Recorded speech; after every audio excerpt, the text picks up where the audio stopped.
Hi, it's Joe from Advanced Glazings, makers of Solera and SoleraWall. This is our 6th episode of Tech Tips for Architects. We're going to do something very different today. Now, talking about how incredibly beautiful it is to be in a well-daylighted space is one thing, but it's something completely different to experience it. And we're going to try our best to help you experience it by visiting one of the coolest tech companies anywhere and show you their brand new daylighted building. So come on inside.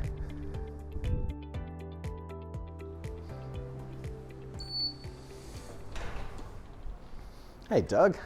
Joe Minchewski, nice to see you. You too, good to see you. Welcome to 45 Drives on a January morning, and well, great to see you here. Yeah, it's great to be here. So thank you very much. So 45 Drives is a manufacturer of infrastructure for the IT industry. Doug is a co-founder for 45 Drives, and he's going to take us on a tour today and tell us a little bit about their amazing new building. All right, so Doug, why don't we start with you explaining what 45 Drives does? Sure. 45 Drives, as you said, it manufactures IT infrastructure. So specifically, we make very large data storage servers. Okay. We install software, configure it for clients, and then support them throughout their whole use of these systems. They're large. Yep. You know, a typical computer might have 1, 2, 3, 4 hard drives in it. Our machines have anywhere from 15 up to 60 hard drives in them. Okay. And the 60 drive machine might weigh, it's nearly 150 pounds. It's about that long. Right. And amount of data, we talk about terabytes. Well, we're up to over 1 petabyte in one box. Wow. So it's huge. It's way beyond what normal computing would use. What if you go beyond 1 petabyte? Yeah, we start doing something that's really cool. It's called clustering. Okay. So when we cluster, we take a whole bunch of computers that are networked together, tie them together with software to create one giant storage space.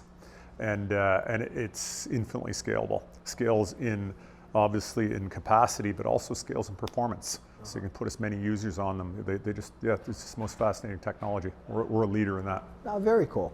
Now, who uses that? Who would need this sort of scale of data storage capability and performance? Absolutely. There's a little computer company called Apple that runs our machines. I've heard of them, yeah. Yes, Google runs our machines. Yeah. Amazon runs our machines.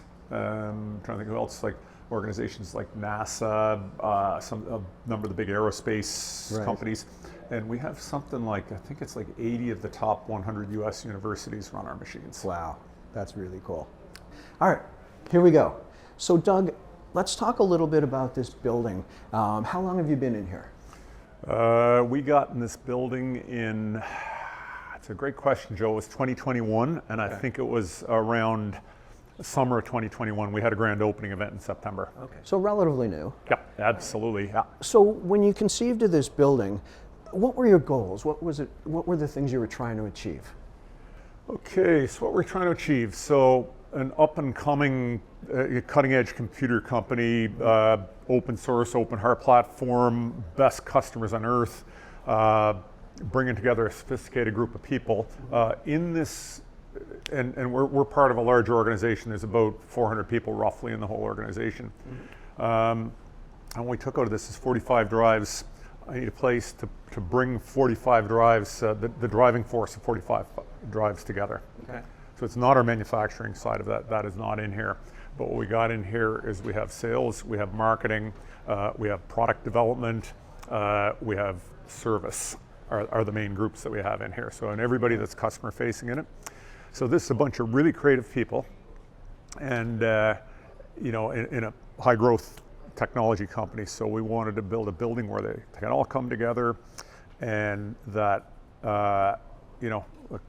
labor shortage is the defining thing of our times. Right. So a place that people would be proud to work in and tell their friends that this is a great place to come work, and a place that creativity could happen. Everybody can interact, come and do their jobs really, really well. Okay. Now, what about the environment itself? Tell me more about how you achieve those objectives with this building. Okay, so to build this thing, what we're talking about there, we You know, and let me throw in, just as you asked that question, I'm going to throw in one more thing, budget. Sure. So we're a private business. Yep. So, you know, some businesses want to spend a fortune on their head offices, and we look at it. We like to do it smart. We're not going to cheap out on it, but we don't want to spend money just for the sake of spending money, because you end up throwing it away a lot of the time. So we got that constraint. Want to build a great place for people and a real showpiece in a place that's nice, and I want to do it on a budget. So, and we looked at it, we said, okay, we need to just figure out, we need to bring together a few things. So there's key elements to this. Yep. Number one is great architecture. So you got to design the building, you got to get a style, you got to get a feel for there, and you got to create, and really looking at that to create a people environment, and also looking at that to do this in a way that meets a budget at the end of the day. And other elements, you know, I think to make a great building, you need besides beyond form, where the people are positioned, how they interact, we need to put natural light in the building, and we need to put fresh air in a building, and we need to put thermal comfort in a building. Those are the big three. You can't take any of them. You can take them independently, but you just don't get the same result as you get when you mix all of them. Okay. Well, I have to admit, it feels really great in here. Can you expand on that a little bit? Tell me why it feels so great to be here. Fresh air, budget, and thermal comfort. Insulate it really well. Put a great HVAC system in. Yep. And one of our pieces of our secret sauce in the buildings we build is that up the amount of fresh air you put in way over the norm. Okay. Love it. The reason we put extra fresh air in, I saw a research paper some time ago about human performance and carbon dioxide levels. When we breathe, we're putting carbon dioxide in the air. We want to keep that carbon dioxide level down, because when that goes up, people feel groggy, and their energy level drops, their ability to think actually drops when we do that. So we crank lots of fresh air in there. Heating system in this building, we use something called a variable refrigeration flow system in here. That's basically a whole bunch of heat pumps, and every zone has a heat pump, and you can pump heat into the space if it needs heating. You can take it out of the space if it needs cooling, and it comes into a manifold, and then we have a heat exchanger outside, so we can take heat in or out of the outdoor air. So what happens is, most of the time you get one section of the building is too hot, you pump heat out of there and you put it into the section that's too cold. Incredibly efficient. So we combine that, lots of fresh air, incredibly efficient heating system and ventilation system. And then on top of it, building envelope.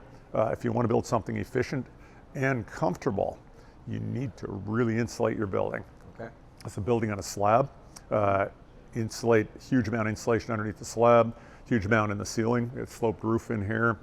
I'm a fan of sloped roofs because water runs off and you don't get the leak issues that you have in flat roofs. And then building envelope. So we wanted a lot of glass, natural light. We're obviously going to talk about natural light. Sure. Yeah. And you want to do natural light.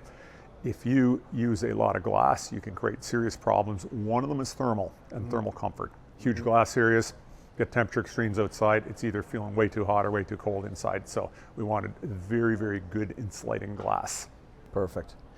Okay, so let's talk about this, the fact that this is a metal building. Right, a metal building, insulated metal panels. I assume that's part of the whole scheme of wanting to have high levels of insulation. But what about style? Yeah, absolutely.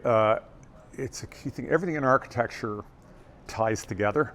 We have our goals for a building. We want a building that's right for a technical company, a sophisticated technical company, and we want to meet all these other goals. And you put it together, metal building was a natural for us. Okay. Steel frame building, there's all kinds of styles that wouldn't meet a technology company. It wouldn't feel right in a technology company. We wanted to be able to see the bones of the building. We want to see the ventilation systems. We want to see all the systems inside, and including the structure of the building. So we start off with a steel frame. So you start off with the steel frame, and then you go, okay, what do you do? There's a million different systems you can put in, and some of them you'll see that you have the steel frame, some you won't. We went for a clad over approach. Yep. Okay? Yep. So metal panels, anybody that's familiar with metal panels clad over steel. Alternatively, you could have a siding or paneling, non-insulated or thin paneling on the outside, and you insulate between the structural elements, which is the way an awful lot of buildings are built. It's not as good thermally, and it won't give you the look you're starting to hide the skeleton in the building, which we didn't want to do. So clad over, when you look at the the interior and what it looks like in here, right. You can see that look. And again, that's what we were looking for. Not everybody's looking for that, but steel building, metal panel was just a natural to do that. And I've come to love that. We did it in another building. We have a manufacturing building. We have 4 buildings in our complex. One of our manufacturing buildings, we put an addition on it, and we used exactly the same thing. And everybody loves it, going in that building. It's a beautiful building. It's just an absolutely great building to be in. So Doug, it feels really nice in here visually, right? It's bright. I'm not experiencing any glare. I'm not experiencing any, that sort of severe contrast that you get you would normally expect when you have this much glass in a space. Can you tell me how that's achieved here? Oh, absolutely. I mean, first of all, your reaction to that, you walk in the place and it just feels natural. We're in January, we're on a sunny day. Yep. There's lots of direct beam sunlight kicking around right at this instant. Sun's low on the horizon. And it's low on the horizon, so it's going to come in a window and blind you.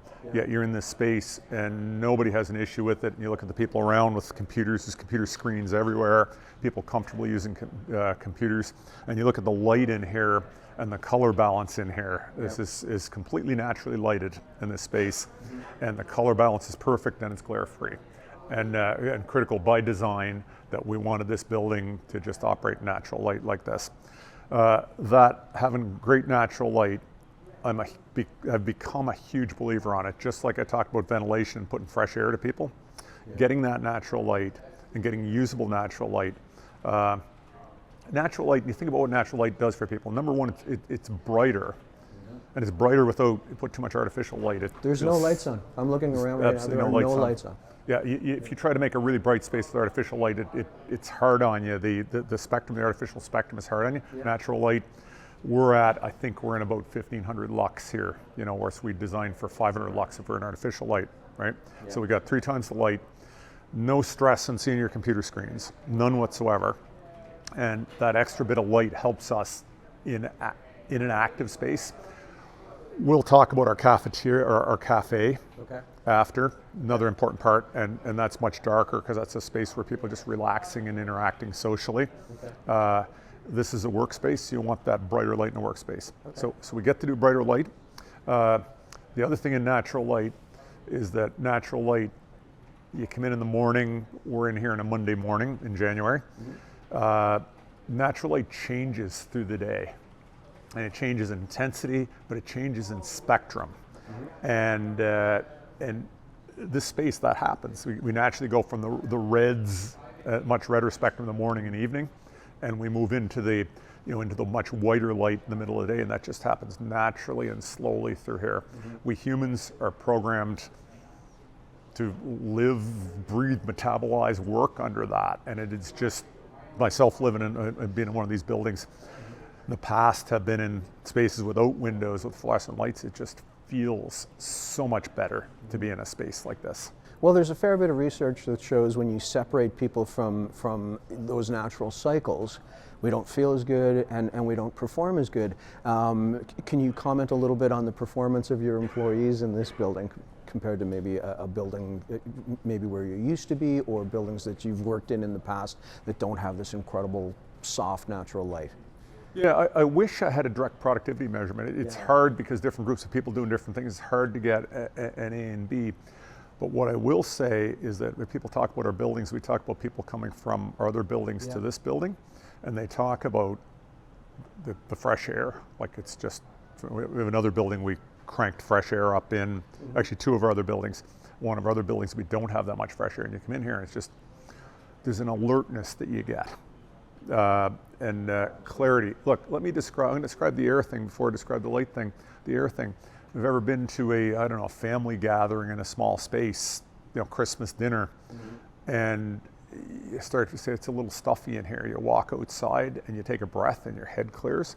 That's what it's like being in that building. That's fresh air. The natural light thing, it's just like there's when you're, even being in here in the evening when the artificial lights are on, it's just not the same. You walk in here, you feel the light, it just interacts with your physiology and it just feels better. And that cycling through the day, I can really say my own personal experience, going from a very, very conventional building with small cutout windows and moving into a daylighted building, fully daylighted building. Just totally different. Seasonal blahs, the darks of November, December, January, it just really, I find it just disappears when you're in a well daylighted building. Tell me about how you've achieved this incredibly soft, well distributed light in here. Sure, yeah, love to. It's one of the coolest things about this building. So Solera, key part to it, you try to do natural light and you try to bring it in through vision glass and you get bright glare. We have some glare spots on the floor that are coming through our windows here. And but they're not getting anybody's desk. No, they're not getting anybody's desk. And you know what, they're backlighted. If you look at, the floor brightness, it's not that much different between that patch and everything around it because there's all this soft, gentle redirected light, and that's the Solera redirecting the light. Yep. Yeah. Okay. That Solera engineered light diffuser, and it just takes the light that's fallen on the outside of it, it becomes this soft glowing surface and it spreads out in every direction here, and you look up around at every little nook and cranny and corner of this building, and it's all just got soft, gentle sunlight through every little bit of it. So you've got this vision glass down where where we actually stand, and that connects us to the outside world, gives us that view that we need, and then as we go up higher, we have this incredible Solera bringing in all that natural light. Very well planned. But tell me, again, you've got so much of this glass. What about thermal discomfort? Like the people that are close to the edges here, are they experiencing any of that thermal discomfort that would be typical? You know what, typical wall panel or wall systems, our values, in commercial it might go R5, R10, R15. Today it's moving up in the high end and that and above, but typical stuff is around there. That Solera in there is R18. Wow. So glass at R18. I don't know what the vision glass is offhand, but it's an upper, or it's a really good low E. Okay. So maybe it's up in the in excess of R4, but there's not that much vision glass. Right. It's well insulated vision glass. The rest of that Solera is as good or better than a typical wall. So it's a perfect combination. You've got the best of both worlds with this design. Absolutely. Yeah. And then on top of it, the whole issue of construction and look, and from our architectural point of view, we wanted a building that's I'm going to call it a technical style, architectural style. That and you look at this building and you go, we got that. And it's lean, it's minimalist, and it's technical. Yeah. So we chose SoleraWall with Solera. And SoleraWall. Okay. SoleraWall. Now we have some in curtain wall, just on the entranceway in this building. It's just an architectural accent. The rest of it is all SoleraWall. Okay. So insulated metal panel, clad over. And the beauty of SoleraWall is it does exactly the same thing. And it just the transition from metal panel on the bottom, and then we hit about 3 feet and we transition into SoleraWall in vision glass, and then just seamlessly transition into SoleraWall as we go up and into Solera in SoleraWall. So why SoleraWall versus Solera in this particular application? Just because that integration, because it's just seamless. It's completely analogous to metal panels and clad over. And so when you look at that, you look at the interior here, you see that it's seamless, there's no mullions. It's just clad right over. You see your steel structure, just what we wanted architecturally. See your steel structure, it's there, it's accented, it's just part of the whole thing, and then you got this cladding over. And then it gives you all the same thermal advantages of clad over, instead of having siding up against, transmitting the cold straight into your structure. And you have thermal expansion, contraction, and thermal bridging. It's all, the whole thing's insulated inside here. So you touch the structural steel and it's as warm as the interior. Nice. So. Okay. Now something else about SoleraWall, it's frameless, it installs framelessly. So there's the thermal advantages, but on top of that, the actual install process. Did it save you money? Did it save you time as a result of not having to put all that framing in place? Oh yeah, did it ever. SoleraWall overall was significantly less expensive than having Solera installed in curtain wall. Okay. It was also for equal R18 and equal unit sizes. Yep. It was better insulation value because of the thermal bridging. Yep. We don't have the frame to do the thermal bridging. Yep. And it was really cool, and in putting it in, it's just amazing how fast and easy it goes up, because it's just clad over. It's like insulated metal panels. There's a transition strip, goes in the insulated metal panel. There is a backer strip, goes up the steel structure, and then they just basically tongue and groove in place, toggle bolts on the side, tongue and groove, toggle bolts, and it's just, it goes, it's like lightning. It's just amazing how fast and easy it goes in. Same way the IMP goes in. Yeah, fantastic. And not only that, but all the worries that you guys have in the glass industry, and something gets built and you're worried if it doesn't get built right, it's going to leak. If it's not designed right, it's going to leak. Obviously, if it doesn't get built right, it leaks.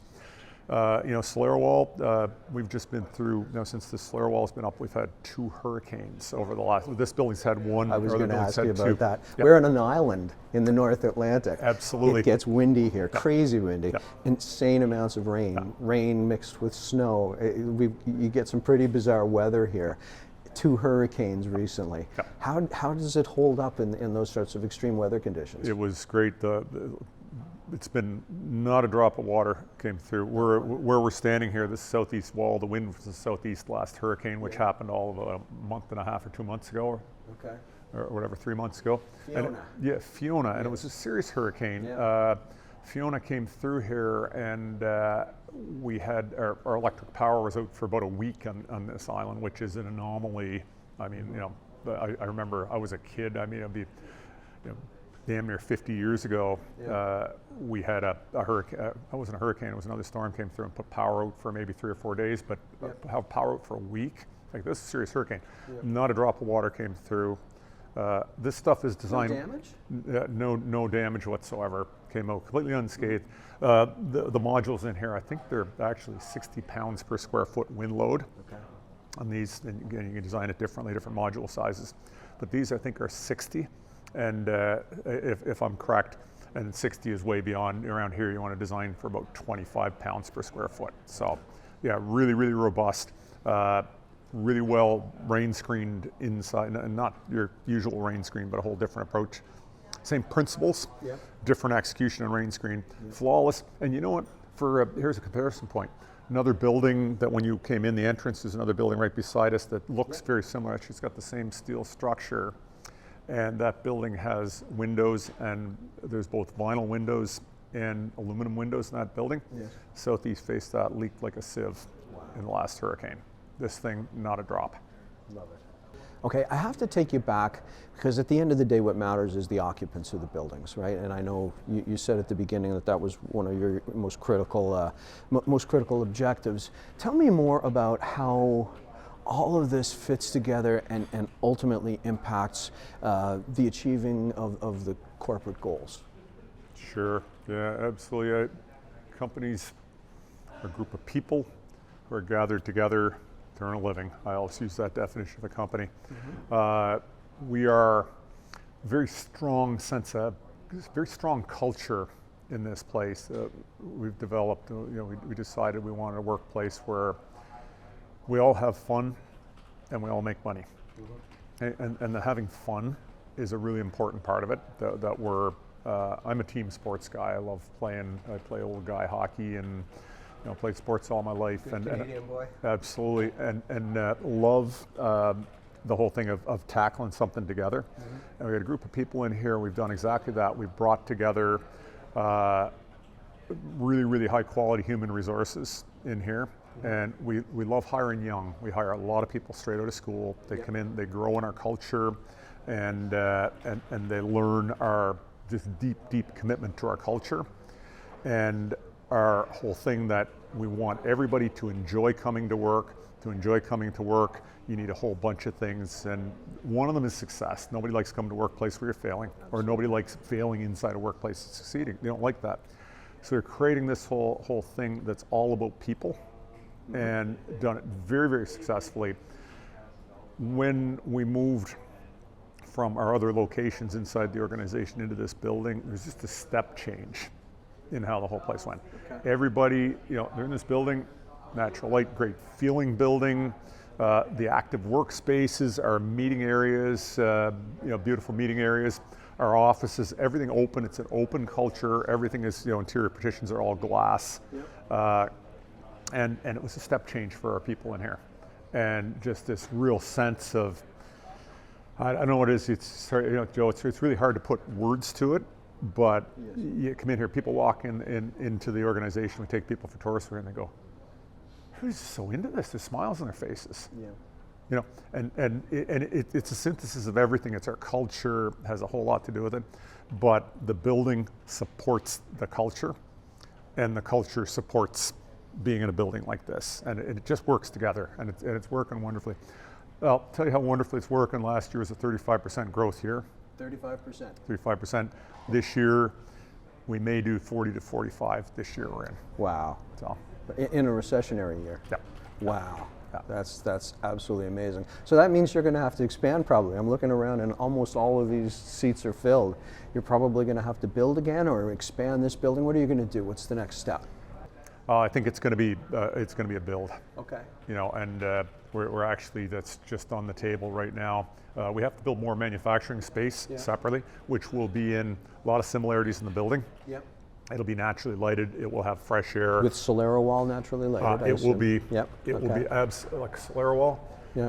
It's cool. People come into this building, and they go, "Wow, what a building!" Right? Yep. And what are they saying wow about? When you look at it, the steel framing in here, it's pretty generic. It's budget. It's good quality, but it's budget. It's your basic steel framing. Yep.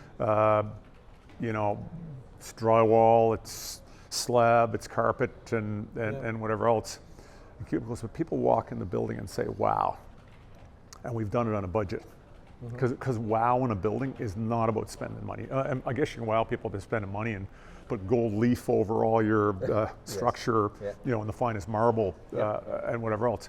But creating great buildings, it's about owners who care and want to hire designers who really want to go after making a wow building. Right. And again, to make a wow building, it's the light, it's the interaction with the outdoors, and the architectural style. It's all that stuff has to come together to make it wow, but people really do say wow when they come to this building. And then I go, yeah, and we did it on a budget. So SoleraWall, absolutely. SoleraWall is how we do that. So Doug, I don't see any blinds on the SoleraWall, but I do see blinds over here on the vision glass. All right. Now that's pretty interesting. That's, blinds are a serious issue because, your objective is to bring in natural light to provide views to the employees, and then blinds take that away. But you don't have any blinds on this top section. Can you talk me through that and how you achieve that and why it's advantageous? Absolutely. Well, we learned from other buildings we've done in the organization that, you can glare through vision glass, and if we were doing the same amount of glass, we have another building that has glass up to this height, regular vision glass, and it's a problem. And what you start seeing people in their workstations, and they're putting pieces of cardboard or metal or whatever else to try to, and they're putting stuff in the windows. But when you got high up glass, you can't shield it. Building little tents around their cubicles and tents stuff around like the that. cubicles, absolutely. So what's really cool about Solera, when you diffuse that light, it's not a problem. You can have this. We got full sunlight blasting right where we're talking here, and I got full sunlight blasting in there. And we have some patches of bright on the ground, and which aren't a problem right over here. But when it is, you just pull down the blind over the vision glass, and you still have your natural light. And if you don't, anywhere else, if you put blinds over all the vision glass to take care of that inherent problem of direct glare sunlight, the blinds go down and they don't go back up, right? And then you end up with no natural light. So this is just, Solera has been such a great solution for us. I'm going to take you beyond the inside. Speaking of wow, I've driven by this building at night and it glows. Right, so the light escaping the building, escaping through the SoleraWall at night, is diffused the same way as the light coming into the building. So there's this incredible lantern effect. Can you tell me a little bit more about that? Was that conscious in your design?